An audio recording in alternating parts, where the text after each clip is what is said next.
पैसा बर्बाद बहन। हेलो फ्रेंड्स, आई होप आप लोग बहुत अच्छे होंगे। इस चैनल पे हमारा पर्पस ये रहता है कि हम आपको बहुत इजी लैंग्वेज में हार्ड से हार्ड टॉपिक समझाने की कोशिश करें। ये वीडियो इंडियन कॉन्ट्रैक्ट एक्ट की 4th वीडियो है। इससे पहले 3 वीडियो अपलोड हो चुकी है। प्लेलिस्ट और डिस्क्रिप्शन में आपको इसका लिंक मिल जाएगा, उसमें जाके आप पूरी सीरीज़ को चेक कर सकते हैं। तो चलिए वीडियो को स्टार्ट करते हैं। इस वीडियो में हम बात करेंगे क्वासी कॉन्ट्रैक्ट की। अब जानते हैं क्वासी कॉन्ट्रैक्ट क्या है एंड ये किसी नॉर्मल कॉन्ट्रैक्ट से कैसे अलग है। नॉर्मल कॉन्ट्रैक्ट क्या होता है? दोनों पार्टीज़ का एग्रीमेंट होता है एंड एक लीगल बॉन्ड होता है उस प्रॉमिस को पूरा करने के लिए। लेकिन क्वासी कॉन्ट्रैक्ट में ऐसा नहीं होता है। इसमें दोनों पार्टी के एग्रीमेंट नेसेसरी नहीं है। अब आप कहेंगे कि अब तक जितना पढ़ा उस हिसाब से तो ये लीगल या वैलिड कॉन्ट्रैक्ट हुआ ही नहीं। अभी हमने पहले वाली वीडियो इसमें भी हमने यही डिस्कस किया था कि दोनों साइड से एक्सेप्टेंस होना चाहिए और ऑफ़र होना चाहिए और फिर एक्सेप्टेंस होना चाहिए, दोनों पार्टीज़ के सहमति होनी चाहिए। दोनों का एग्रीमेंट नहीं है मतलब फिर ये फोर्स्ड हो जाएगा। तो फिर ये लीगल कैसे हुआ? एक्चुअली ये लीगल कॉन्ट्रैक्ट ही है। एग्जाम्पल के लिए मान लो 2 पर्सन हैं, अमन और साहिल। अमन ने साहिल को कुछ फ्रूट्स पैक करके भेजे।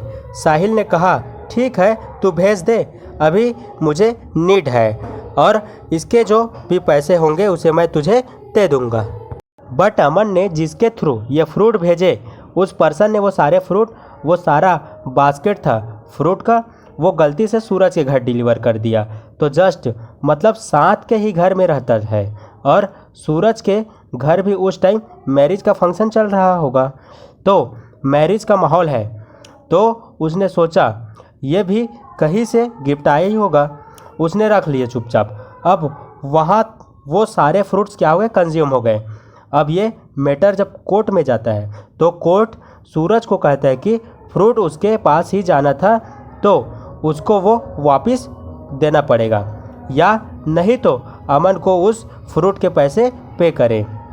जो भी फ्रूट के पैसे थे वो उसको पे करना पड़ेगा। अब ऑब्वियसली सूरज इस डिसीजन से खुश नहीं हुआ, उसका एग्रीमेंट नहीं है।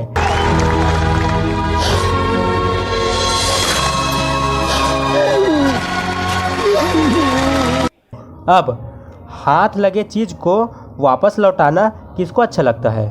बट लौटाना तो पड़ेगा क्योंकि वो चीज़ आपका नहीं है। तो ये हुआ quasi contract.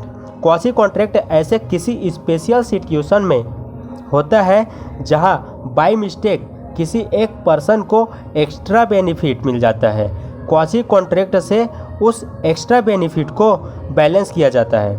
Indian contract act के सेक्शन 68 से लेकर सेक्शन 72 में ऐसे 5 सिचुएशन मेंशन किए गए हैं जिन कंडीशन में क्वासी कॉन्ट्रैक्ट होता है। आइए जानते हैं ऐसी कौन सी सिचुएशन है।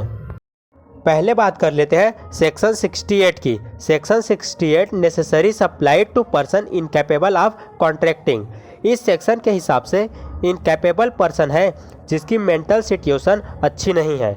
मान लो वो साहिल है भाई, पर्सनली कोई साहिल हो तो बुरा मत मानना, जस्ट एग्जाम्पल है।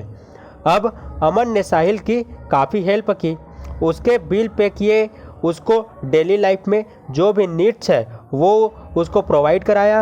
अब अमन कोई मदर टेरेसा तो नहीं है, बट मान लो अमन कोई एनजीओ भी तो नहीं चला रहा है, न ही इतना रिच है कि अब पैसे भूल गया हो।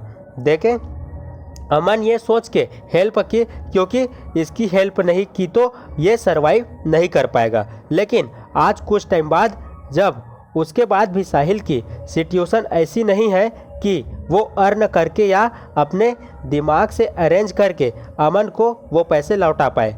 अब अमन सोचेगा अरे पैसा बर्बाद नहीं हुआ, बट किसी का हेल्प तो हो गई। लेकिन फिर भी एक सवाल था माइंड में आता ही है, कुछ नहीं हो सकता क्या? हो सकता है लीगली देखा जाए तो ऐसे कंडीशन में अमन को साहिल के प्रॉपर्टी से कंपनसेशन मिलता है। अमन को हक है कि वो अपनी मनी साहिल की प्रॉपर्टी से रिकवर कर सके। ये क्लेम करने के लिए अमन को दो बातों का प्रूव करना होगा। पहला ये प्रूव करना होगा कि साहिल का मेंटल हेल्थ ठीक है या नहीं है, और दूसरा ये कि उसने जो हेल्प करा था साहिल का उस टाइम, वो करना नेसेसरी था साहिल के लिए। वो हेल्प नहीं करते तो सर्वाइव ही नहीं कर पाता। अगला सेक्शन है section 69, payment by an interested person. Suppose Aman ने बैंक से लोन लिया अपने हाउस के बेसिस पे और वो लोन नहीं चुका पा रहा है। बैंक वाले उसके घर को क्या करने, सेल करने आने वाले हैं। अब साहिल अमन के बिहाफ पे बैंक को पैसे पे करता है। ये दूसरी सिचुएशन है दोस्त, ये हम सेकंड एग्जांपल ले रहे हैं। यहाँ पे जो साहिल कैपेबल है वो अमन से ज़्यादा कैपेबल है। अब साहिल अमन के बिहाफ बैंक को पैसे पे करता है ताकि घर जो अमन का है वो बच सके।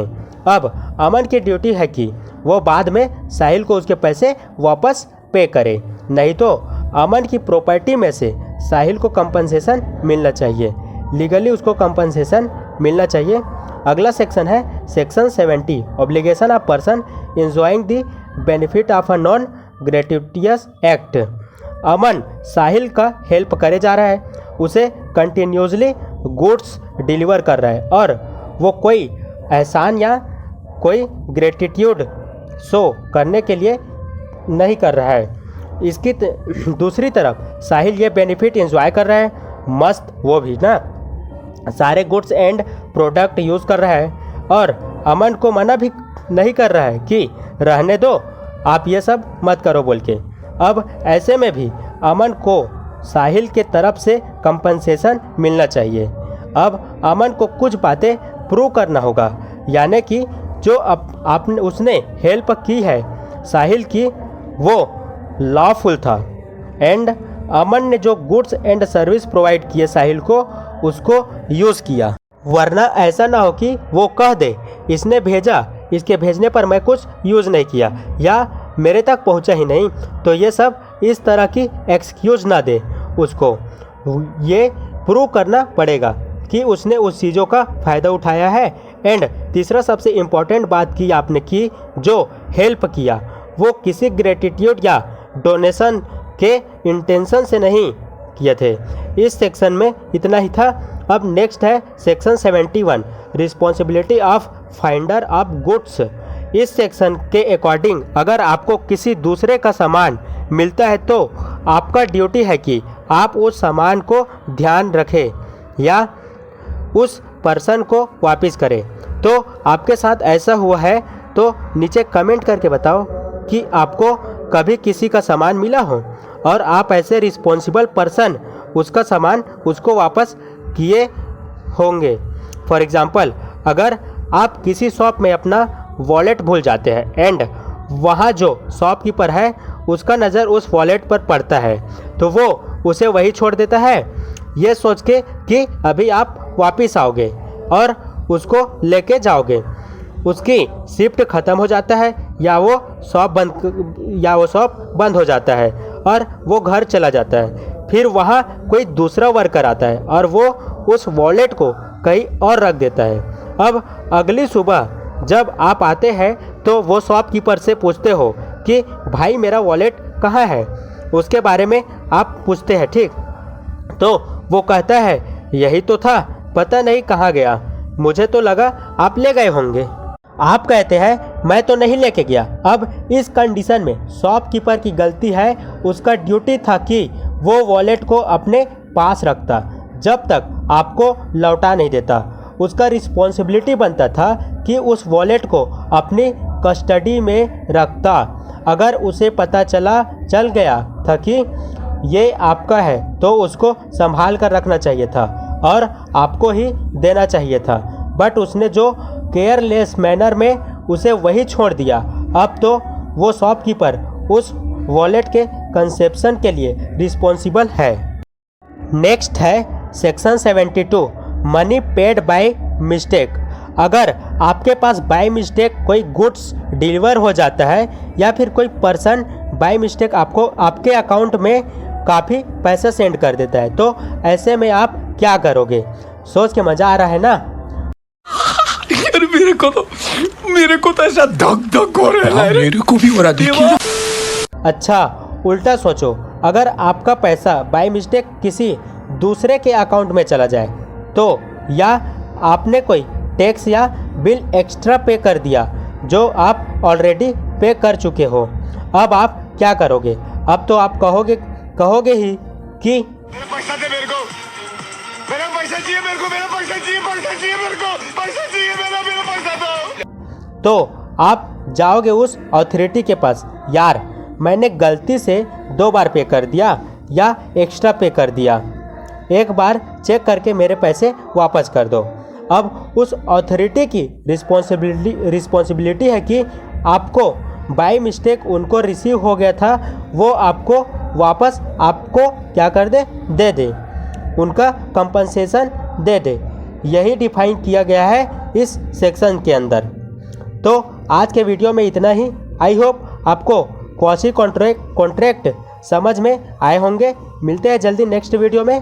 अगर वीडियो आपको अच्छी लगी तो नीचे मुझे कमेंट करके बताओ और वीडियो को लाइक करो, चैनल को सब्सक्राइब करो। Thank you.